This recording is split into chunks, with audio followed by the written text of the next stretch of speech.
Usted ha vivido más de 60 años, ha enterrado seres queridos, ha criado hijos, ha soportado dolores que nunca contó a nadie y con todo eso encima sigue viniendo a misa, sigue comulgando, sigue buscando a Dios. Eso es hermoso y precisamente por eso necesito decirle algo hoy, algo que muy pocos se atreven a decir con claridad. Hay un error espiritual muy común que personas en su etapa de vida cometen sin saberlo: recibir la comunión cada domingo con el alma más cargada que limpia. No por maldad, sino porque nadie les explicó que hay pecados silenciosos, el rencor disfrazado de distancia, la falta de perdón disfrazada de prudencia, que envenenan en silencio la gracia que la Eucaristía debería darles. Quiero preguntarle algo con toda la sinceridad que tengo. ¿Cuándo fue la última vez que se examinó de verdad, no de memoria, sino de corazón, antes de ir a comulgar? Si esa pregunta le tocó algo por dentro, le pido que se quede, que escuche lo que voy a compartirle hoy, porque puede cambiar la manera en que llega a la mesa del Señor para siempre. Si este canal le hace bien al alma, suscríbase. Aquí hablamos de estas cosas con la misma seriedad con que usted las vive, y cuando termine, cuénteme en los comentarios. ¿Sintió que esta pregunta era para usted? Empecemos. Pocas personas se dan cuenta de esto, y quienes lo saben, pocas veces lo dicen con la claridad que merece. Quiero hacerte una pregunta sincera, no para incomodarte, sino porque me importa lo que le pasa a tu alma. ¿Cuándo fue la última vez que te examinaste de verdad antes de ir a comulgar? No de memoria, no repasando mentalmente si hiciste algo muy malo esa semana, sino de corazón, sentado en silencio, con honestidad, preguntándote cómo está realmente tu interior. Para muchos, la respuesta honesta es hace mucho tiempo. Y eso no te hace mala persona, te hace humano, te hace parte de una generación que aprendió a ir a misa, a sostener el rosario, a ocupar su banco de siempre, y que nadie, con caridad pero con claridad, se sentó a explicarle lo que voy a decirte hoy. Escucha bien lo que voy a decirte porque esto es importante. Con los años, las personas aprendemos algo muy curioso, aprendemos a ponerle nombres distintos a lo que nos duele y lo hacemos sin darnos cuenta, no por maldad, sino porque el alma busca protegerse y la mente es muy hábil para ayudarla a hacerlo. El rencor familiar deja de llamarse rencor, se llama distancia necesaria, prudencia, proteger mi paz. La falta de perdón hacia alguien que nos hirió se convierte en yo ya lo superé, simplemente no me junto con esa persona. La tibieza en la oración, rezar por costumbre, sin presencia interior, sin alma, se justifica con es que ya estoy cansado, ya viví mucho. El orgullo, ese pecado antiguo y silencioso, se disfraza de sabiduría. Yo sé cómo son las cosas porque he vivido lo suficiente para saberlo.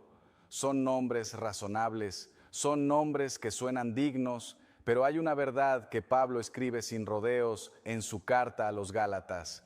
Dios no puede ser burlado.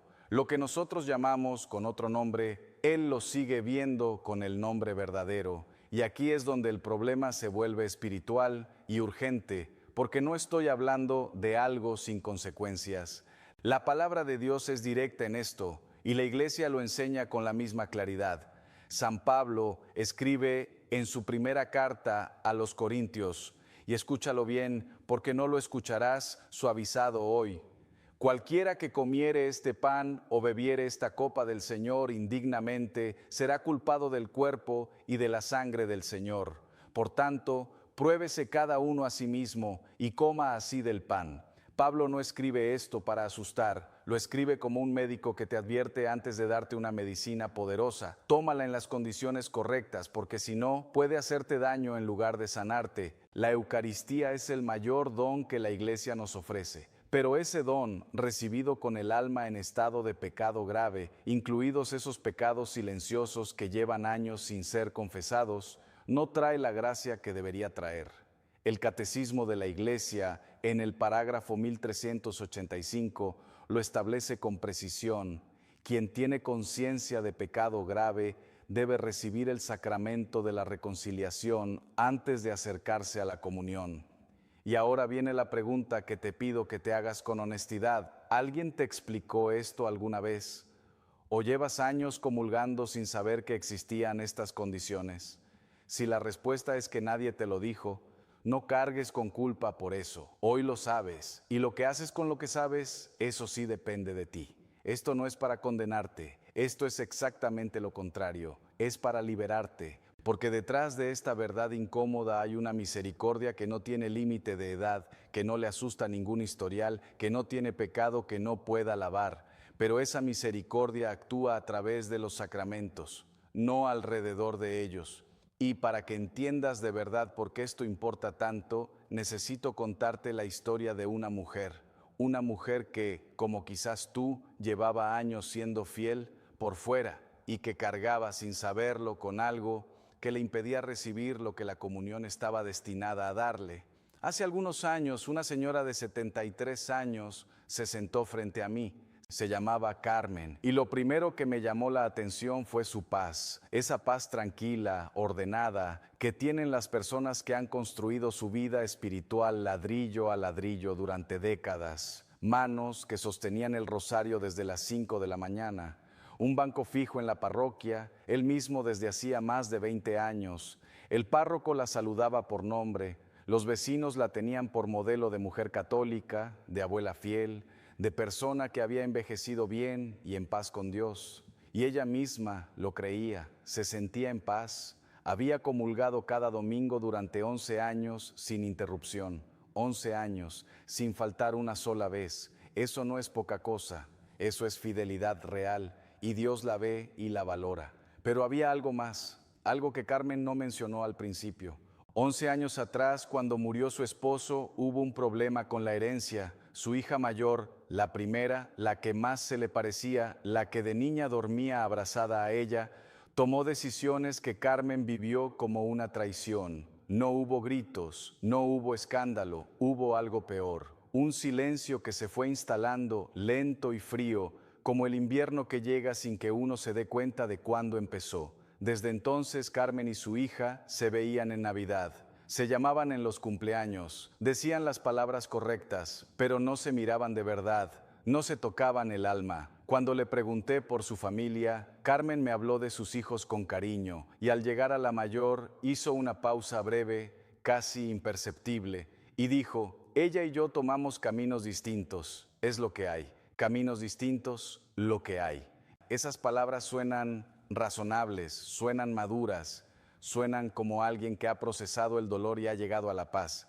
Pero algo en la manera en que las dijo, rápido, sin mirarme, pasando al siguiente tema, me dijo que ahí había algo vivo que no había sido nombrado todavía. Entonces le hice una pregunta sencilla, solo una. Carmen, ¿puede usted bendecir a su hija de corazón ahora mismo, en este momento? Abrió la boca para responder que sí, y no pudo. Los ojos se le llenaron de lágrimas antes de que saliera una sola palabra. Las manos, esas manos que cada mañana sostenían el rosario, se apretaron sobre su regazo. Y en ese silencio de 3 segundos estaba todo lo que 11 años de domingos no habían podido limpiar. El rencor con nombre de distancia, el dolor con nombre de prudencia, el odio callado que ella nunca llamó por su nombre porque le daba miedo lo que significaba si lo nombraba. Ahí estaba el pecado, vivo, con nombre, esperando 11 años ser confesado. Quiero que sepas algo con claridad. Carmen no era mala mujer, era una mujer herida que nunca recibió la ayuda de nombrar lo que cargaba, como tantos, como quizás tú. Porque esto no es raro, no es excepcional. Entra en casi cualquier familia y encontrarás versiones de esta historia. La hermana con la que ya no se habla de verdad, el hijo que tomó un camino que no esperabas y al que le guardas una frialdad que llamas respeto a su decisión, el cuñado al que sonríes en las reuniones pero en cuyo nombre hay algo que todavía te aprieta el pecho. Los años no sanan esas heridas solos, las cubren, las vuelven más familiares, más llevaderas, pero no las sanan. Y cuando llevamos eso al altar sin haberlo confesado, sin haberlo nombrado, sin haberlo puesto en manos de Dios a través del sacramento, comulgamos con el peso puesto. Y la comunión que debería hacernos libres nos encuentra cerrados. Ahora te pido que te quedes un momento en silencio interior. ¿Hay alguien en tu familia a quien, si te pidiera ahora mismo que lo bendijeras de corazón, los ojos se te llenaran de lágrimas antes de poder decir que sí? No tienes que responder en voz alta, solo sé honesto contigo mismo, porque Dios ya lo sabe, porque lo que Carmen vivió en ese momento no fue el final de nada, fue el principio. Y para entender por qué lo que ella cargaba tenía consecuencias directas en cada comunión que recibía, necesitamos abrir el corazón de lo que la Iglesia enseña, con toda su claridad y con toda su misericordia. Quiero que imagines algo conmigo. Imagina que tu hijo, el que lleva años sin visitarte como debería, un día llama a la puerta. Tú llevas días preparando, limpiaste la casa, sacaste el mantel bueno, el que guardas para las ocasiones que importan. Cocinaste lo que a él le gusta desde niño. Pusiste la mesa con cariño, con detalle, con ese amor silencioso que solo una madre o un padre sabe poner en las cosas pequeñas. Y él llega, abre la puerta, entra sin saludar, sin mirarte a los ojos, con las manos sucias, como si no hubiera nada especial en ese momento. Se sienta a la mesa, come y se va. ¿Qué sentirías? No te pido que respondas en voz alta, solo que lo sientas un momento. Ahora hazme esta pregunta, y esta es la que importa. ¿No es exactamente eso lo que hacemos nosotros cuando llegamos a la mesa del Señor sin habernos examinado primero? Dios nos prepara una mesa, no cualquier mesa, la mesa más grande que existe, aquella donde Él mismo se convierte en alimento, donde el cielo toca la tierra, donde la eternidad entra en un trozo de pan. Lo ha preparado todo con un amor que ninguno de nosotros puede medir.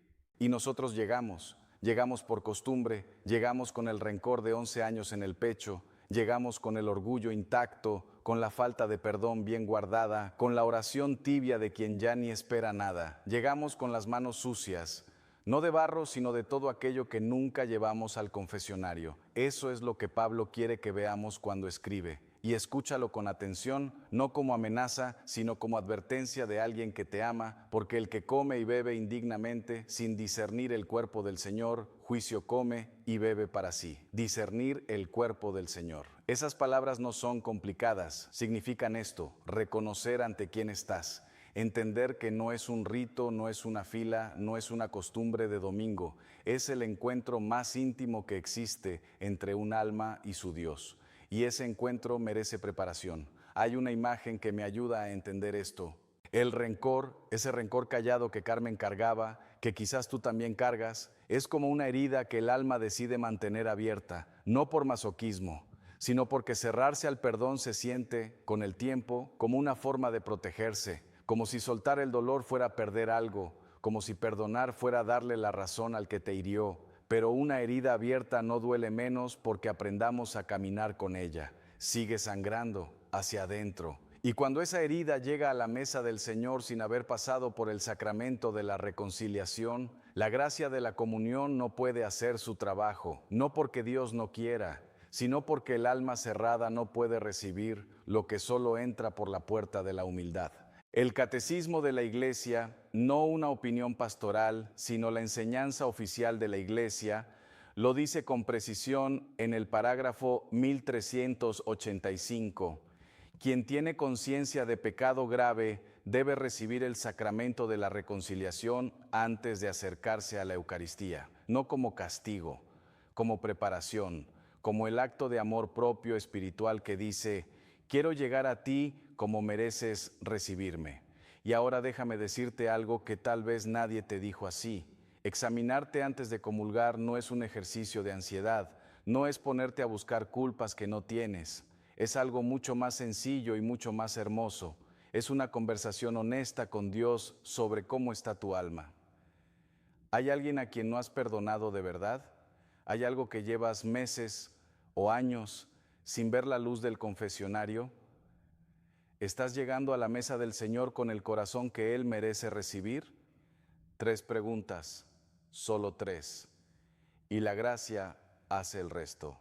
Porque esto no termina en el diagnóstico. El diagnóstico existe para que pueda haber sanación. Y la sanación, esa paz que Carmen nunca había sentido en 11 domingos, está esperándote al otro lado de un sacramento que quizás llevas demasiado tiempo aplazando. Eso es exactamente lo que vamos a ver ahora. Hemos llegado al momento más importante de todo lo que hemos hablado hoy, no el más difícil, el más importante, porque todo lo que vino antes, la pregunta que Desestabiliza la historia de Carmen, la doctrina de Pablo, el espejo de los 9 pecados. Todo eso fue preparación para este momento, para este instante en que tú decides qué haces con lo que sabes. Y quiero pedirte algo concreto antes de que termine este video. Cierra los ojos un momento, solo un momento. Piensa en tu semana, en tu familia, en alguien con quien hubo una tensión que no resolviste, en una oración que prometiste y no cumpliste, en una palabra dura que dijiste o que callaste cuando debías hablar, en esa persona cuyo nombre, cuando aparece en tu mente, todavía te aprieta algo por dentro. No busques los pecados grandes, busca los silenciosos, los que llevan años con nombre distinto, los que aprendiste a cargar como si fueran parte del paisaje. ¿Lo sientes? Bien. Eso que sientes, esa incomodidad suave, ese peso que reconoces sin querer reconocer, eso es tu conciencia hablando. Y tu conciencia es la voz de Dios dentro de ti, no para condenarte, para encontrarte. Ahora quiero decirte algo que necesitas escuchar con el corazón, no solo con los oídos. La misericordia de Dios no tiene límite de edad. No revisa cuántos años llevas cargando lo que cargas. No calcula si ya es demasiado tarde, si ya pasó demasiado tiempo, si lo que hiciste o dejaste de hacer es demasiado para ser perdonado. No funciona así. Dios no administra la misericordia con cuentagotas, la derrama. Pero, y esto es fundamental, esa misericordia actúa a través de los sacramentos, no alrededor de ellos, no en lugar de ellos, a través de ellos. La confesión no es un trámite burocrático que la Iglesia inventó para complicarte la vida. Es el canal por donde la gracia de Dios entra al alma con toda su fuerza. Es el momento en que lo que cargaste solo, en silencio, durante meses o años, finalmente pasa a manos de otro que puede con ello. Carmen fue a confesión, 4 años sin ir, y finalmente fue. Nombró el rencor, lo dijo con su nombre verdadero, lloró, y el domingo siguiente llegó a la mesa del Señor con algo que no había sentido en 11 años. Me dijo después, no sé cómo explicarlo. Fue como quitarme una mochila que yo ya ni sabía que cargaba. Eso es lo que te espera al otro lado del confesionario. Entonces, ¿qué haces hoy? Te doy 3 pasos concretos. Primero, esta semana, no el próximo mes, esta semana, búscate un momento de silencio y hazte las 3 preguntas que te di. ¿Hay alguien a quien no he perdonado de verdad?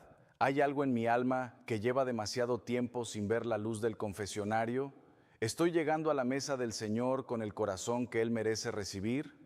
Segundo, llama a tu parroquia, pregunta los horarios de confesión. Si no sabes cómo empezar, dile al sacerdote exactamente eso. Padre, hace tiempo que no me confieso y no sé bien por dónde empezar. Eso es suficiente. El sacerdote sabe cómo acompañarte desde ahí. Tercero, ve, sin esperar a que haya un momento perfecto, sin esperar a sentirte listo del todo. El momento perfecto no llega esperando, llega yendo.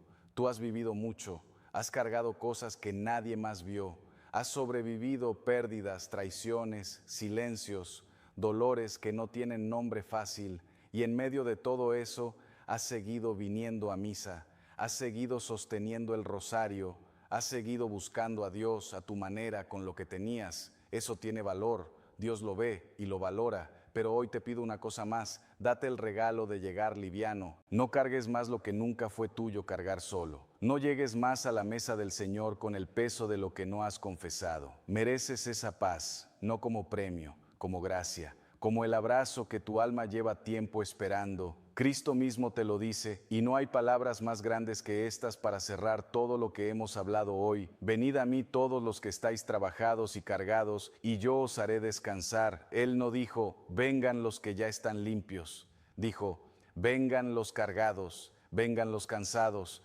vengan los que llevan años con algo que no saben cómo soltar. Esa invitación es para ti, hoy, ahora. Que Dios te bendiga, te acompañe en el camino al confesionario y te reciba en su mesa con la paz que mereces. Amén.